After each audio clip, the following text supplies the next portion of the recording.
I'm Judy Veers with Share Hope Through Art and author of Crap Happens Philosophy, the ultimate guide to hope and healing in a crap-filled world.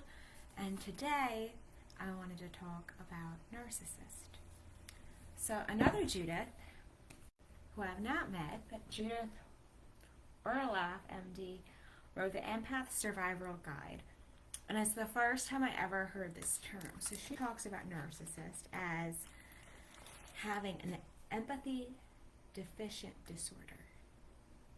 So lacking empathy. So I think that's a great way to explain them. She has these 7 categories of energy vampires.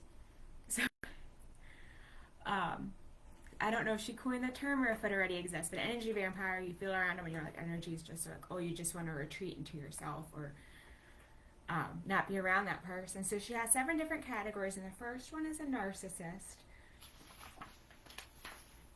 She has, so we're on page 109 of her book. She has a quote, "Research shows that narcissists have an empathy deficient disorder. Do not trust them with your heart.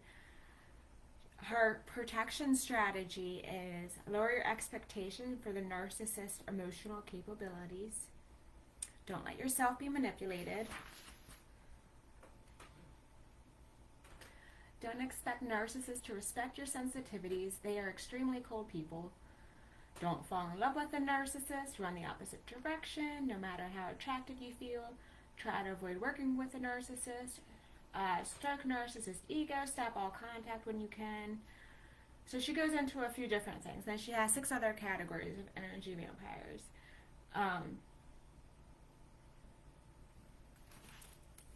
But I loved her term, empathy deficient, because I'm like, I try to be strength-based and understand people and be like, narcissists could still pull over and help like somebody fix their flat tire. Like, they're not, I'm very like yin yang. They might be mainly bad, but there's still some good somewhere, usually. So, in my book, I have 2 pages dedicated to control freaks narcissist. So, ready for some quotes? I need to learn how to do this better because it's a PowerPoint. Maybe I can learn how to do screen share. Okay, so I call them crappy control freaks. So crap happens philosophy is not actually about feces. It's about just unfair, bad things happening. And it's a way to name it to tame it, as Dr. Dan Siegel coined that term. So crap happens to us all. Life is not fair. And we're turning to page 78. So let me just read 2 pages to you. Crappy control freaks. If dealing with a true narcissist,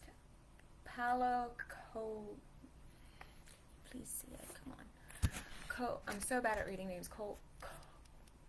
Colho said, "Don't waste your time with explanations. People only hear what they want to hear." And I quote, "Do whatever the crap I tell you, I am right." And then in parentheses, "Although often have so much crap and incomplete denial of own crap, they can be wrong, but nearly impossible to hear correction. Ears filled with crap, which is crappy." FYI, narcissism is derived from the Greek mythology of Narcissus, used by Sigmund Freud. Socrates, who lived around 400 BC, said, "I know you won't believe me, but the highest form of human excellence is to question oneself and others. Narcissists are not excellent." Dealing with narcissists and control freaks is so crappy. Scott Peck said, "Since narcissists deep down feel themselves to be faultless, it is inevitable that when they are in conflict with the world, they will invariably perceive the conflict as the world's fault. Since they must deny their own badness, they must perceive others as bad. They project their own evil onto the world. They never think of themselves as evil. On the other hand, they consequently see much evil in others." Shahida Arabi, an author, said, "Narcissists are masters of pathologizing your emotions. They convince you that your emotional reactions to their abuse are the problem rather than the abuse itself." Another quote that's unknown is, "A narcissist won't admit when they're wrong. They'll just flip it on you and play the victim." Sarah Komodo at narc_proof_and_thriving said, tips for dealing with a narcissist. Don't argue with them. Don't engage with them. Don't defend yourself. Be indifferent. Be grounded. Be emotionless. And there's a joke that when the devil can't reach you, he sends a narcissist. And that's another unknown quote. So if you're dealing with a narcissist, those are some tips. I was watching a Dr. Phil segment I put on my therapy site. It was like 10 minutes, and it got 5 minutes and 30 seconds. He goes on to saying, you can't make them happy. And you can't let them make you think it's your fault that they're not happy. Because let me read a couple crap facts. Life is not fair. Crap and failure are normal. You can only give what you have. Only you can change yourself. So when it comes with a narcissist, if someone's not happy, only that person can, fix it. It's not my responsibility or your responsibility to fix somebody else. We need to take care of ourselves and, ideally teach others to take care of themselves, but it's your own choice. I go through Prakoshka's stages of change in here, and, we can only apply that to ourselves. Yeah, so that's my 2 cents and 2 pages on narcissist. Yeah, so the book is kind of like, we can name crap, prevent it, but there's still going to be crappy people and people that don't want to get better or change. Dr. Phil's segment, which is on my personal therapy page, goes into if their views weren't working, they wouldn't have them. So it's just, there's people that are going to go through, like, being crappy, and we need to have that resiliency to be crap proof. Ooh, let me find crap proof page. Sorry. It's one of my favorite pages, and I may have to look in the back.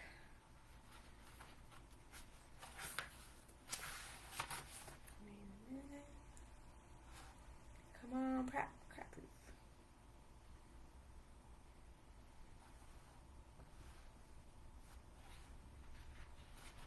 Is it in bullying?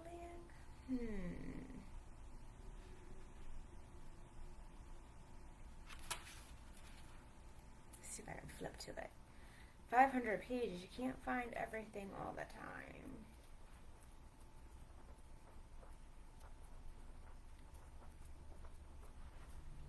Well, I have a page. I just saw it. Here you go. So the goal is, so the goal is this book's actually appealing to kids and the middle school and older. But being crap proof. So there's going to be crappy narcissists, and you need to have that shield of wisdom so that when they're trying to control you, you keep your peace. So that's kind of the goal. The Bucket Fillers book I keep mentioning by Carol McLeod, she's got a lid for her bucket, and so I use that for the younger kids because the lid is a lot more clean than being like discussing the whole crap thing and like a shield. But yeah, so kind of like a lid so you can keep your own peace. I think she described a coping mechanism of like, oh gosh, was it online? I've been watching things all day. But like having a bubble around you of your healthy boundaries. So having those healthy boundaries of who can affect your self-esteem and things of that nature. But good luck if you're dealing with a narcissist. Don't take it personal. Set healthy boundaries. Those are my 2 cents.